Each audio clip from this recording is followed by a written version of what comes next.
Mix by Aryan recording studio Kuchaikot.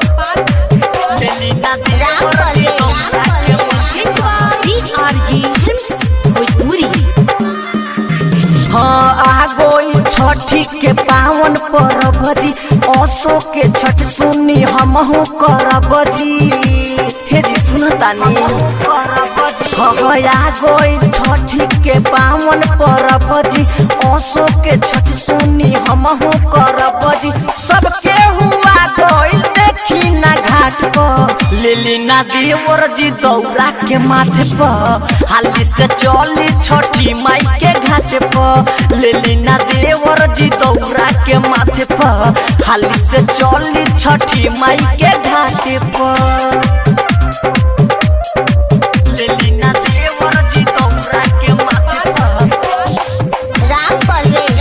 हाली से चली छठी माई के घाट पर। चली छठी माई के घाट पर, जाके ले आओ देवरू हो छठ पूजा के सामानवा हो। हे जी जल्दी जाई ना लेट होता के सामानवा हो, कोसी भरे के बाटे हो, ओसो अपना आंगनवा हो।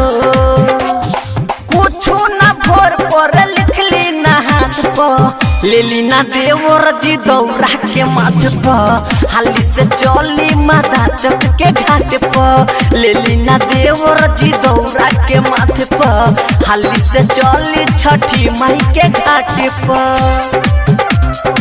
लेली ना देवर जी दौरा के माथे पर, हाली से चली छठी माई के घाट पर।